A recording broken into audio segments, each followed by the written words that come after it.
জানে সরকারে ভূমিহীন মানুহক মাটি দি আছে। বসুন্ধরা 1 বসুন্ধরা 2 গল 3 আরম্ভ হয়েছে, কিন্তু এটা বৃহৎ জনগোষ্ঠী 1 কোটিরও অধিক জনসংখ্যা থাকা জনগোষ্ঠীক বঞ্চিত করা হয়ে আছে। ষড়যন্ত্রমূলকভাবে এটা জনগোষ্ঠীর ল্যান্ডলেস মানুহক ভূমিহীন মানুহক মাটির পট্টা দি থকা হোৱা নাই, চৰৰ মাটিৰ পাট্টা দি থকা হোৱা নাই। তাৰ প্ৰতিবাদ আমি কৰিছো। গোটেই অসমৰ পৰা আমাৰ যুৱ আৰু ষ্টুডেণ্ট ওলাই আহি আছে। বিভিন্ন ঠাইত তেখেতসকলক গ্ৰেপ্তাৰ কৰিছে। অসমৰ বিভিন্ন জিলা ধুবুৰী, বিলাসীপাৰা, গোৱালপাৰা, বৰপেটা, জনিয়া, কলগাছিয়া, দলগাঁও, মৰিগাঁও, নগাঁও এই জিলাবিলাকত বিভিন্ন থানাত সেইসকলক গ্ৰেপ্তাৰ কৰি ৰাখিছে। তাৰ পিছতো আমাৰ কিছু ৱাৰ্কাৰ কৰ্মী তেখেতসকল আহিছে। আমি জনতা ভৱন ঘেৰাও কাৰ্যসূচী আছিল, আমাক ৰাস্তাত ভেটিছে, আমাক যাব দি থকা হোৱা নাই। কিন্তু এনেকুৱা ভেটি কেইদিন ৰাখিব? আমাৰ জনগণৰ অধিকাৰৰ কাৰণে আমাৰ এই প্ৰতিবাদ চলি থাকিব। গতিকে যেতিয়ালৈকে ভূমিহীন মানুহক মাটিৰ পট্টা দিয়াৰ প্ৰতিশ্ৰুতি চৰকাৰে নিদিয়ে তেতিয়ালৈকে আমাৰ এই আন্দোলন চলি থাকিব। আন্দোলন বন্ধ কৰিব নোৱাৰে। 1/3 পপুলেশ্যনক বঞ্চিত কৰি অসমখন কেতিয়াও ডেভেলপ নহয়। গতিকে এই ষড়যন্ত্ৰৰ বিৰুদ্ধে আমাৰ এই যুদ্ধ চলিব, আমাৰ এই সংগ্ৰাম চলিব। লগতে আপোনালোকে জানে আৰবী বিষয়ৰ শিক্ষক নিযুক্তি দি থকা হোৱা নাই। বছৰ বছৰৰ পৰা মাধ্যমিক স্কুলবিলাকত এই শিক্ষকৰ নিযুক্তি নাই, বন্ধ। এইটো এটা ষড়যন্ত্ৰ, তাৰো বিৰোধিতা কৰিছোঁ। গতিকে চৰকাৰৰ এই সব ষড়যন্ত্ৰৰ বিৰুদ্ধে আমাৰ যুৱ আৰু ছাত্ৰই আজি আন্দোলন কৰিছে, তাত অংশগ্ৰহণ কৰিছোঁ। কিন্তু আমাক প্ৰশাসনে যিটো সহযোগ কৰিব লাগিছিল সেইখিনি আমি তেখেতসকলৰ পৰা পোৱা নাই। গতিকে আমাৰ দাবী হ'ল যে চৰকাৰে আমাৰ এই যুৱকসকলৰ, আমাৰ এই ছাত্ৰসকলৰ আৱাজ শুনক আৰু যি ডিমাণ্ড আমাৰ এইখিনি পূৰা কৰাৰ কাৰণে চেষ্টা কৰক।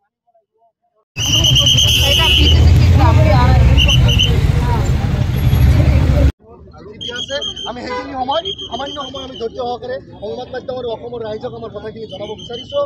আমাৰ প্ৰতিবাদকাৰীসকলক আপোনালোকে ইয়াত আহিব দিয়া নাই।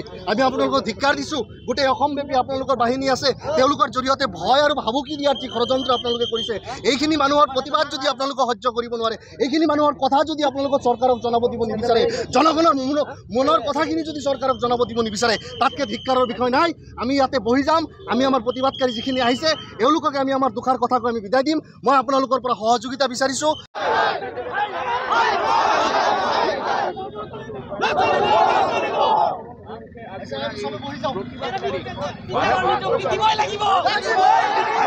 সমস্যা এতোলা মাটিৰ এক কথা মাটিৰ আমাৰ পট্টা নাই, সেই বিষয়টো লৈ আমি আমাৰ চৰাঞ্চলৰ মাটিৰ পট্টাৰ দাবী আৰু হাইস্কুল আৰু হায়াৰ ছেকেণ্ডাৰীসমূহত আৰবী শিক্ষকৰ পদসমূহ যিধৰণে বন্ধ কৰি ৰাখিছে তাৰ বিৰুদ্ধে আমি সেইসমূহ পদত নিযুক্তি দিয়াৰ দাবীত আজি আমি এক প্ৰতিবাদী কাৰ্যসূচী ৰূপায়ণ কৰিবলৈ অসম চৰকাৰৰ পুলিচ বিভাগক আৰু তেওঁলোকৰ বিভাগসমূহক আমি জনাইছিলোঁ। তেওঁলোকে আমাৰ পাৰ্মিশ্যন দিয়া নাই, বৰঞ্চ তেওঁলোকে বিভিন্ন জিলাৰ পৰা আগত আমাৰ প্ৰতিনিধিসকলক, আমাৰ কৰ্মীসকলক তেওঁলোকে বাধা আৰোপ কৰিছে। তেওঁলোকে যোৱা নিশাৰ পৰা তেওঁলোকে ঘৰে ঘৰে গৈ ভয় ভাবুকি দিছে আৰু তেওঁলোকে যাতে গাড়ীলৈ ওলাব নোৱাৰে তাৰ কাৰণে ব্যৱস্থা কৰিছে। বিভিন্ন ঠাইত আমাৰ বাছত আহি থকা আমাৰ দলীয় কৰ্মীসকলক তেওঁলোকক আটক কৰি ৰখা হৈছে। এই ধৰণৰ স্বৈৰাচাৰী, এই ধৰণৰ স্বৈৰতন্ত্ৰৰ বিৰুদ্ধে আজি প্ৰতিবাদ, আজি আমাৰ মাটি পট্টাৰ কাৰণে প্ৰতিবাদ। আজি শিক্ষিত নিবনুৱা যিসকলে আৰবী বিষয় লৈ স্নাতক বা স্নাতকোত্তৰ ডিগ্ৰী লৈছে, যিসকলৰ কাৰণে আজি নিযুক্তি অসম চৰকাৰে অতি সাম্প্ৰদায়িক মনোভাৱাপন্নভাৱে তেওঁলোকে দি থকা নাই, তাৰ বিৰুদ্ধে আজি এই প্ৰতিবাদ কৰি থকা হৈছে। আজি আপোনালোকে দেখিছে যে আমাৰ কলগাছিয়াত আমাৰ কৰ্মীসকলক আটক কৰিছে, আজি আমাৰ চেঙাত আমাৰ কৰ্মীসকলক আটক কৰিছে, তেওঁলোকক আহিব দিয়া নাই। আজি আমাৰ নগাঁৱৰ পৰা কৰ্মীসকলক আহিব দিয়া নাই। বিভিন্ন ঠাইৰ পৰা কৰ্মীসকলক যিধৰণৰ অহাত বাধা আৰোপ কৰিছে, গণতান্ত্ৰিক পৰিৱেশটো তেওঁলোকে যেনেকুৱাকৈ বিনষ্ট কৰিছে।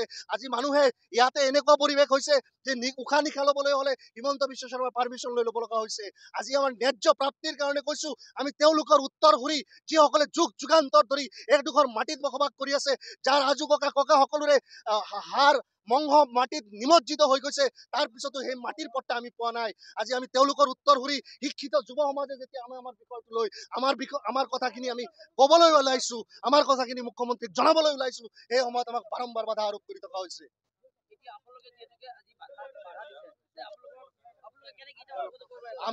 আমি ৰাস্তাত বহিছোঁ। এতিয়া আমাৰ প্ৰশাসনৰ প্ৰতি আমাৰ আহ্বান যে মুখ্যমন্ত্ৰীক আপোনালোকে কিদৰে সাক্ষাৎ কৰাব আপোনালোকে কৰক। আমি যাব বিচাৰিছিলোঁ, উপযুক্ত সময়ৰ পূৰ্বে আপোনালোকক আমি ইনটিমেশ্যন দিছিলোঁ, কিন্তু আপোনালোকে সেই ব্যৱস্থা কৰা নাই। আজি আপোনালোকে আমাৰ কাৰ্যালয়খনক এনেকুৱা যুদ্ধ ক্ষেত্ৰত পৰিণত কৰিছে। AIUDF দলৰ কাৰ্যালয়ত কোনো শান্তিপূৰ্ণ পৰিৱেশ চলি থকা ঠাইত আপোনালোকে যুদ্ধংদেহী পৰিৱেশ সৃষ্টি কৰিছে। ইয়াতে সহস্ৰ যিমান আমি প্ৰতিবাদকাৰী আছোঁ তাতকৈ 3 গুণ আপোনালোকে আৰক্ষী মোতায়েন কৰিছে। এয়া কি ধৰণৰ গণতন্ত্ৰ? এই গণতান্ত্ৰিক পৰিৱেশটো নিষেধ কৰাৰ কাৰণে এই ষড়যন্ত্ৰ কাৰ?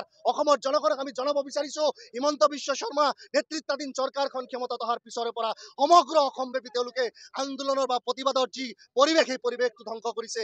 তেওঁলোকে পুলিচি ৰাজ এনেকুৱাকে চলাইছে, ফেক এনকাউণ্টাৰৰ জৰিয়তে মানুহক ভৰিত গুলিয়াই মানুহক মাৰি হত্যা কৰি যি ধৰণৰ ব্যৱস্থা তেওঁলোকে আৰম্ভ কৰিছে ৰাজ্যখনক, এয়া গণতন্ত্ৰৰ নামত প্ৰশাসন, এয়া সংবিধানৰ শাসন ইয়াতে চলা নাই। আৰু সেই কথাকে আমি আজি অসমবাসীক জনগণক জনাব বিচাৰিছোঁ।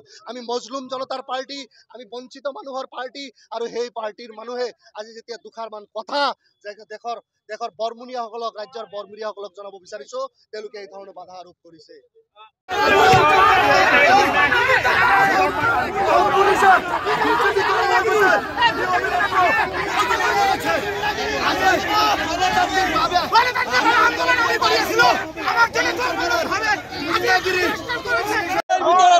আপোনালোকৰ হাতৰ পৰা অসমৰ এই ক্ষমতা আপোনালোকে অসমৰ জনসাধাৰণে ছিনিয়াই লৈ যাব।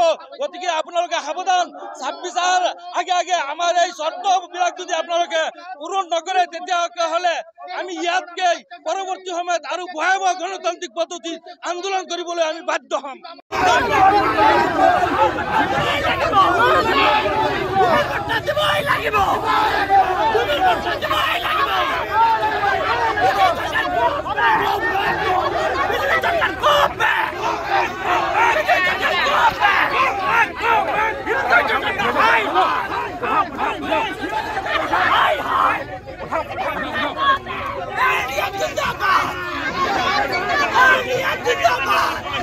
দুটামান ন্যায্য দাবী লৈ জনতা ভৱনলৈ যাব বিচাৰিছিলোঁ AIUDF দলৰ যুৱ মৰ্চা আৰু ছাত্ৰ মৰ্চাই, কিন্তু আৰক্ষীয়ে অতি বলপূৰ্বকভাৱে আমাক যাবলৈ দিয়া নাই।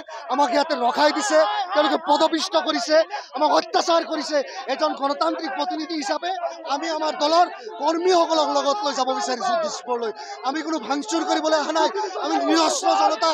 আৰু আমি চৰাঞ্চলৰ মাটিৰ পট্টা আৰু বিচাৰিছিলোঁ যে শিক্ষিত নিবনুৱা গ্ৰেজুৱেট, আৰবী বিষয়ৰ গ্ৰেজুৱেট শিক্ষক ছাত্ৰ ছাত্ৰীসকলৰ নিযুক্তি প্ৰক্ৰিয়া, আৰবী নিযুক্তি অতি স্বৈৰাচাৰী, অতি সাম্প্ৰদায়িকভাৱে বন্ধ কৰি ৰাখিছে। সেই নিযুক্তি হাইস্কুল, হায়াৰ ছেকেণ্ডাৰী আৰু কলেজত দিবলৈ আমি দাবী জনাইছিলোঁ। আমাৰ এই দুটা দাবী তেওঁলোকে সহ্য কৰিব নোৱাৰে।